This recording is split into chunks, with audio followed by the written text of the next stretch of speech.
जय हिंद। आप सभी छात्र छात्राओं को जो बिहार बोर्ड मैट्रिक परीक्षा की तैयारी कर रहे हैं वो सभी छात्र छात्राओं को जीनियस करियर पॉइंट में स्वागत है। तो आज हम लोग एक नई प्रैक्टिस बैच लेकर के आए हैं। रियल नंबर वास्तविक संख्या क्लास 10th का है।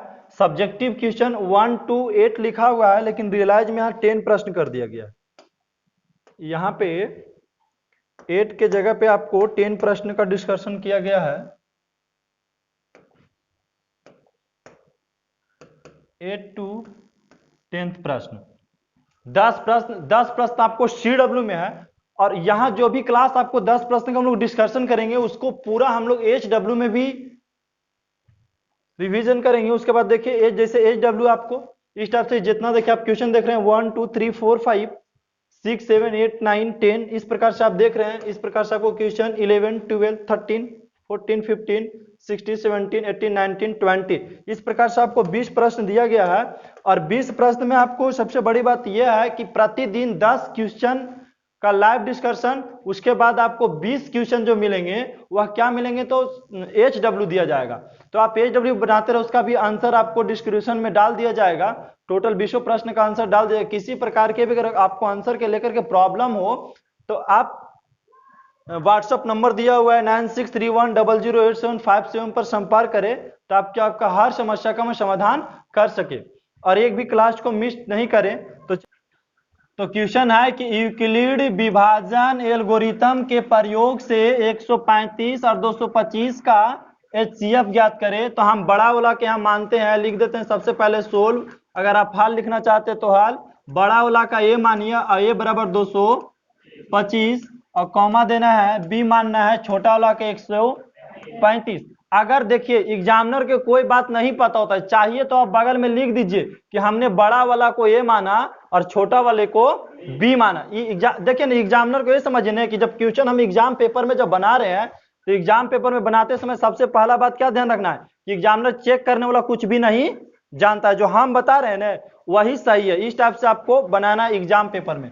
तो यहाँ देखिए आप लोग यूक्लिड विभाजन एल्गोरिथम का लिखना है फार्मूला। यहाँ लिखना होगा कि आप क्या लिख रहे हैं, यूक्लिड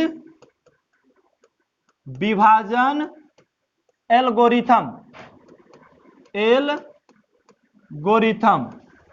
तो बताइए बाबू, यूक्लिड विभाजन एल्गोरिथम के प्रयोग करना है के प्रयोग। अब इसका जब प्रयोग करेंगे तो A बराबर BQ प्लस R, हमने A मान लिया 225, अब बराबर में B है जो 135। और देखिए बाबू यहाँ पे गुना छिपा हुआ रहता है। क्या छिपा हुआ रहता है? गुना। तो 135 में हम कितना से गुना करेंगे 225 चलावे तो हम 1 से गुना करते हैं तो शेष कितना बच जाता है 90। अब 135 को आगे कर दीजिए, अब बराबर में 90 के यहाँ कैसे लगाना है, 1 से लगाएगा तो शेष कितना बच जाएगा 45 बच जाएगा। अब ये फिर 90 को आगे कर दीजिए, अब बराबर में 45 को पीछे, अब 45 दूनी 90। जब शेष 0 बच जाता है, यहां लिखना होगा आपको कि शेष 0 प्राप्त हुआ, अर्थात B के जगह पर कितना आ गया 45। देखिए B के जगह पे कितना आ गया 45 आ गया, B के जगह पे 45 तो 45 लिख दिए। इसलिए HCF बराबर 45। अब आपको यहां लिखना है आंसर ऐसे करके, ठीक है। यहां आकर के हमारा क्या हुआ आंसर। आप चाहें तो इसमें क्या कर सकते हैं, इस टाइप से आप चीज दे सकते हैं, या का चीज, ठीक है। इस टाइप से लिखावट के लिए आप चिन्ह का प्रयोग कर सकते हैं। चलिए अब क्वेश्चन 2 देखना है। 2 नंबर में क्या है कि 140 को अभाज्य गुणनखंड को गुणनफल के रूप में व्यक्त करना है। कितना के 140 को अभाज्य गुणनखंड को किसके रूप में गुणनफल के रूप में व्यक्त करना है। तो सबसे पहले जब आप व्यक्त करेंगे तो यहां लिखना है आपको सोल्व और यहां लिखनी है 140। अब क्या करेंगे बाबू, हम 2 से लगाएंगे। कितना से लगाएंगे 2 से। सबसे पहले 140 का आप अभाज्य गुणनखंड तोड़िए। क्या चीज तोड़ना है अभाज्य गुणनखंड। तो 140 के जब हम अभाज्य गुणनखंड तोड़ेंगे तो हो जाएगा 140 का आधा 70। अब 70 के 2 से लगाएंगे तो हो जाएगा आधा इसका 35। अब देखिए 35 जो है वो 5 से नहीं लगेगा, 3 से नहीं लगेगा, 4 से नहीं लगेगा, तो डायरेक्ट हम 5 से लगाएंगे। तो 5 लगेंगे तो 5 सते 35। अब यहाँ आपको लिखना है 140 बराबर उसका गुणनखंड 2 गुने 2 गुने 5 गुने 7 लिख दिए। अब यहाँ क्या करेंगे 2 पे पावर 2, क्योंकि 2 2 गो है तो 2 पे पावर 2 गुने 5 गुने 7। ये देखिए 140 के अभाज्य गुणनखंड को हम गुणनफल के रूप में व्यक्त किए। कौन रूप में?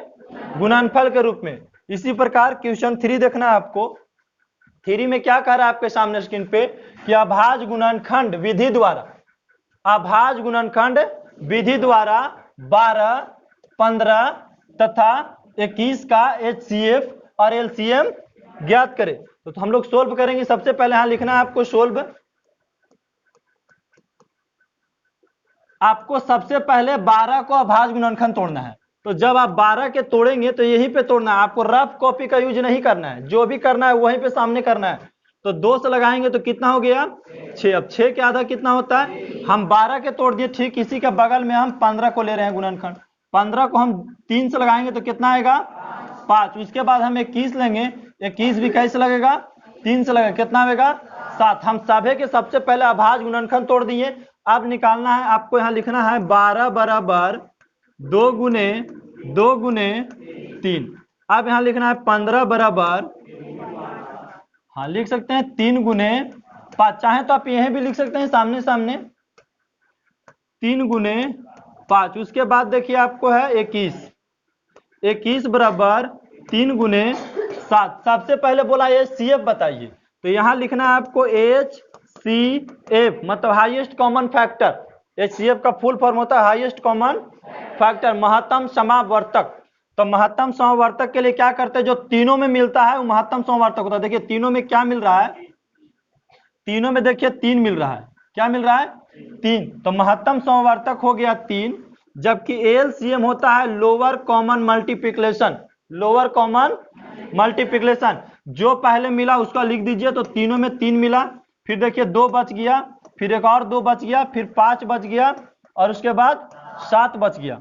हम गुना करेंगे तो 3 दूनी 6 सते 42। बाबू ये हम 2 और 5 के गुना काहे नहीं किए? तो हम लोग के पता है कि 2 और गुने 5 में एगो जीरो का निर्माण करता है। किसका निर्माण करता है? 2 और 5 गुना होकर के हमेशा एगो किसका निर्माण करेगा? जीरो के। तो हम देखिए गुना को इजी करने के लिए 3 दूनी 6 सते 42 और ये दोनों मिलकर क्या बनेगा एगो जीरो। तो आंसर कितना हो गया 420। LCM कितना हो गया 420। अब अगला क्वेश्चन देखना है। क्वेश्चन कितना नंबर है 4 में। 4 में कह रहा है कि HCF 306 और 657 का HCF 9 है। मतलब ये पहली संख्या और ये दूसरी संख्या दिया हुआ है और दोनों संख्याओं के जो महत्तम होता है वो 9 है। तो बताइए LCM बताइए थी दोनों के क्या होगा। तो सबसे पहले तो हमको लिखना है, यहाँ पे सोल्व करना है। यहाँ पे लिख दिए सोल्व और यहाँ पे लिखे दिया हुआ है, जो डाटा दिया हुआ रहे, दिया हुआ है। देखिए आपको क्या क्या क्वेश्चन में दिया हुआ है, सबसे पहले उसको आप नोट कीजिए। तो सबसे पहले हमको दिया हुआ है HCF। HCF किसका दिया हुआ है? तो 306 और 657 का HCF दिया हुआ है 9। ठीक है, मतलब आप बोल सकते हैं कि पहली संख्या कितना है? तो 306। बाबू ये पहली संख्या, ये दूसरी संख्या है। ठीक है, एक पहली संख्या और एक दूसरी संख्या होता है। और यहां लिखना है फिर नीचे में दूसरी संख्या, ये पहली संख्या और दूसरी संख्या। तो दूसरी संख्या कितना हो गया 657। पहली संख्या 306 और दूसरी संख्या कितना 657। और HCF दिया हुआ है आपको, HCF बराबर दिया हुआ है 9 और निकालना है आपको LCM बराबर वाट। आपको प्राप्त क्या करना है? LCM आपको जानना है। तो हम लोग के पता है फार्मूला जो होता है, पहली संख्या गुने दूसरी संख्या बराबर HCF गुने LCM। आपको यह फार्मूला याद रखना है कि पहली संख्या गुने दूसरी संख्या बराबर HCF गुने LCM। तो यहाँ क्या है, पहली संख्या कितना है 306 है, अगुने दूसरी संख्या कितना है तो 657 है। अब बराबर HCF कितना है 9 अगुने LCM। देखो जब कोई चीज गुना में होती है अब बराबर की पट्टी आप लाना चाहते हैं वो भागा में चला आएगा। तो ये 9 गुना में है कि जोड़ में कि घटाव में है, तो 9 क्या चीज में है तो गुना में, तो ये तो बटा में आ सकता है। तो हम लिख सकते हैं 306 गुने 657 अब बटा में 9 बराबर LCM। देखिए 9 से ही कटेगा, कितना से कटेगा ना 9 तिया 27, 30 है ना बाबू, तो 9 तिया 27 बच गया कितना 3, 9 चौको 36, बोल सकते हैं हम 34 गुने 6 5 7 बराबर कितना LCM। अब यहाँ गुना कर देना है आपको, LCM पता लग जाएगा। अब हम क्या करेंगे 34 गुने 657 कर देंगे, तो 34 गुने 657 आप कर देंगे तो गुना तो आप जानते हैं 34 गुने 657 करेंगे, जो भी आंसर आएगा वो क्या पता लग जाएगा LCM पता लग जाएगा। तो अगला क्वेश्चन देखना है क्वेश्चन नंबर 5 भी देखिए कई बार बोर्ड में रिपीटेड क्वेश्चन है। क्वेश्चन नंबर 5 देखना है, कह रहा है कि बिना लंबी विभाजन प्रक्रिया के, ठीक है, बिना लंबी विभाजन प्रक्रिया के आप बताएं कि 17/8 का दशमलव प्रसार शांत या अशांत है। तो आपको लिखना है हल, सबसे पहले सोल्व लिख दिए और 17/8 के आपको बताना है कि दशमलव प्रसार शांत होगा कि अशांत होगा। तो सबसे पहले इसके लिए हम लोग क्या करते हैं गुणनखंड तोड़ते। तो आप 17 के जब गुणनखंड तोड़िएगा तो 17 तो अभाज्य संख्या है और अभाज्य संख्या का कोई फैक्टर नहीं होता है, कोई गुणनखंड नहीं होता है। 8 के आप तोड़ेंगे गुणनखंड तो बोलिएगा 2 गुने 2 हो जाएगा। इसको हम ऐसे भी लिख सकते हैं 17/2 पे पावर 3 और 5 पे पावर 0। अगर बाबू नीचे 2 बचे और 5 बचे मतलब P बटा इसके रूप में हो जाए, बोल सकते हैं P बटा 2 पे पावर m गुने 5 पे पावर n के रूप का है। इसलिए 17/8 का दशमलव प्रसार क्या है शांत है। तो यहां ध्यान देना है कि दशमलव प्रसार पूछता है क्वेश्चन कि बिना लंबी प्रक्रिया विभाजन के आप बताइए कि 17/8 का दशमलव प्रसार शांत है कि अशांत है। तो आप सबसे पहले क्या करेंगे दोनों का फैक्टर तोड़ेंगे और देखेंगे कि नीचे क्या बच रहा है, ठीक है। उस हिसाब से अगर इसके रूप का हो गया तो बोलिएगा शांत है, अगर इसके रूप का नहीं हुआ तो बोलिएगा अशांत है। अब नेक्स्ट क्वेश्चन आपका है कि 0.6 को P बटा Q के रूप में लिखे। ये क्वेश्चन 17-18 बोर्ड एग्जामिनेशन में पूछा गया था, ठीक है। तो 0.6 को कौन रूप में लिखना है तो P बटा Q के रूप में लिखना है। तो P बटा Q के रूप में जैसे हम लिखना शुरू करेंगे, सबसे पहले आपको लिखना है यहाँ पे सोल्व, और यहाँ पे आपको लिखना है माना कि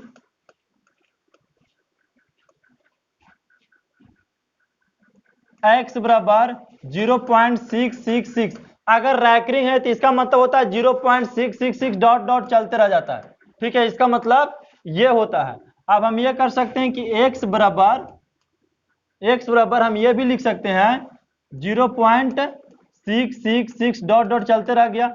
आप क्या करें दोनों तरफ हम 10 से गुना करें, दोनों तरफ क्या करें 10 से गुना करना है। तो 10 से गुना करने पर, तो 10 से जब आप गुना करेंगे तो ये तो हो जाएगा 10x।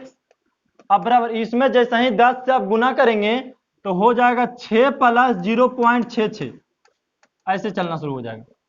6 + 0.66 चलना शुरू हो जाएगा। आप देखिए 10x अब बराबर 6 प्लस इसका मान आपको देखिए पता है 0.66 का मान कितना माने थे, 1 माने थे, x माने थे। तो आपको यहाँ पे क्या लिख देना है इसके जगह पे x। इसको इधर लेके चला जाती जाती हल कीजिए।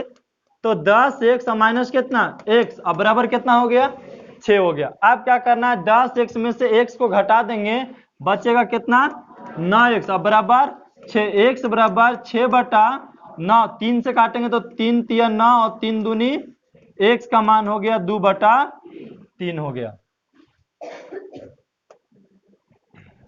अब नेक्स्ट क्वेश्चन है सिद्ध करना। सिद्ध करे कि √7 एक अपरिमेय संख्या है।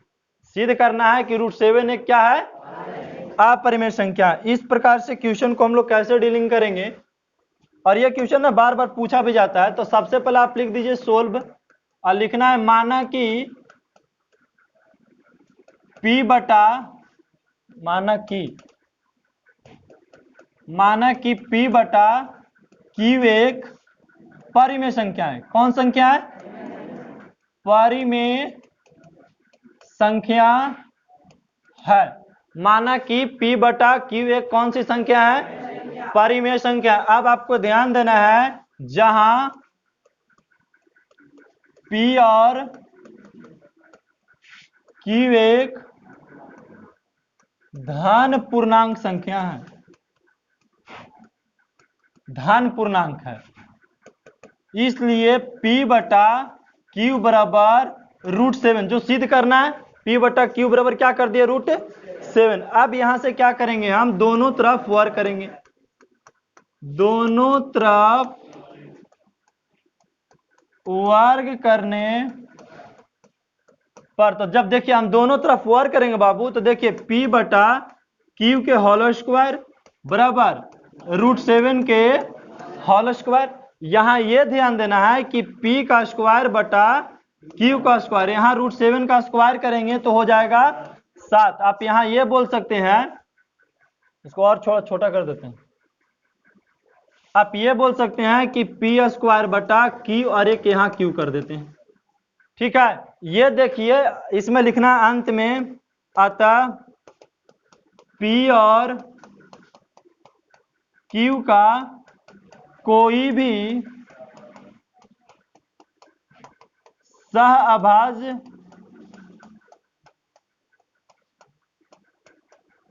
गुणनखंड नहीं है, इसलिए √7 एक अपरिमेय संख्या है, अपरिमेय संख्या है। इसी प्रकार से आपको दूसरा क्वेश्चन भी सिद्ध करना है, लेकिन थोड़ा सा लॉन्ग है। इसमें क्या है, क्वेश्चन नंबर सिद्ध करे कि √2 प्लस √3 जो है एक अपरिमेय संख्या। इसमें भी सेम प्रोसेस लगाना है कि माना कि P बटा Q एक परिमेय संख्या है,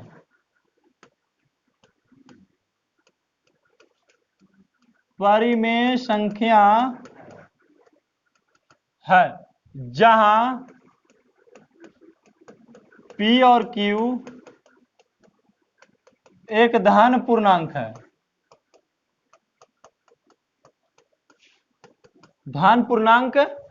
यहां से आपको क्या करना है सबसे पहले, तो इसलिए P बटा Q बराबर √2 प्लस रूट क्या कर देना है, 3 कर देनी है। यहां से आप यह भी कर सकते हैं दोनों तरफ वर्ग करने पर,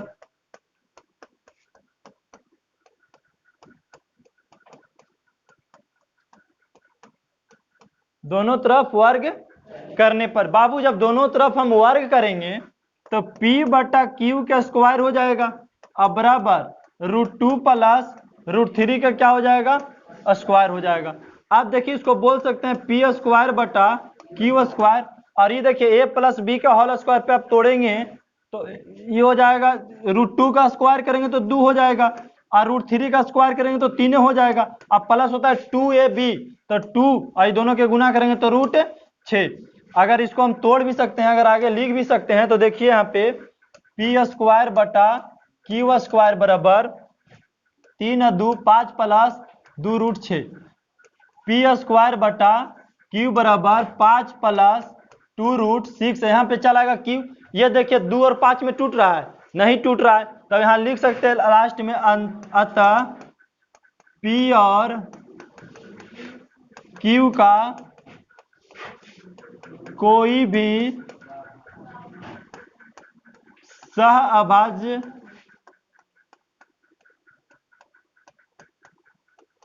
गुणनखंड नहीं है। इसलिए कितना था यहाँ पे, √2 प्लस √3 एक अपरिमेय संख्या है।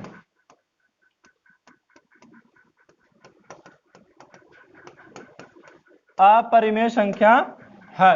अब नेक्स्ट क्वेश्चन आपको है क्वेश्चन नंबर 9, कह रहा है दो संख्याओं का HCF 13 और LCM 182। तो हमको क्या क्या दिया हुआ है सबसे पहले ये ध्यान देना है। तो जो पहले क्वेश्चन में दिया हुआ रहता है उसको सबसे पहले आप लिखिए। तो दो संख्याओं के HCF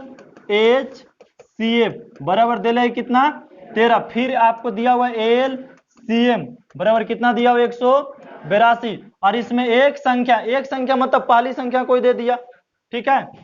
तो पहली संख्या दे दिया आपको कितना 26। हमको निकालना है दूसरी संख्या। तो आपको फार्मूला पता होना चाहिए कि पहली संख्या गुने दूसरी संख्या बराबर HCF गुने LCM होता है। बाबू पहली संख्या आपको दिया हुआ है 26, पहली संख्या क्या दिया हुआ है 26, और दूसरी संख्या हमको नहीं पता है तो आपको लिख देना है दूसरी संख्या। अब बराबर HCF दिया हुआ है आपको 13, LCM दिया हुआ है आपको 182। जो चलिए आप अगर पूरी क्लास को देख लिए होंगे तो हम लोग HW की ओर चलते हैं। HW में पहला क्वेश्चन आपके स्क्रीन पर लगा हुआ है। पहला क्वेश्चन ये है कि पहला क्वेश्चन टाइप 1 पर आधारित है। टाइप 1 पर आधारित है 1 2 3 4 5। अगर आप लिख लिए होंगे या स्क्रीनशॉट मार लीजिए उसको। अब क्वेश्चन यहां देखिए, पूरे वीडियो को रोक करके आप स्क्रीनशॉट मार करके पूरे HW को बनाए, पूरे प्रैक्टिस कर। आपको हर प्रकार के मटेरियल जो है वो जीनियस कैरियर पॉइंट के द्वारा प्रोवाइड करा जाएगा। अगर आपको उतारने में दिक्कत होती है वीडियो में तो आप इसको PDF भी व्हाट्सएप ग्रुप में आकर के आप PDF भी ले सकते हैं, आपको PDF भी अवेलेबल है। तो चलिए जय हिंद, हम लोग मिलेंगे नेक्स्ट क्लास में।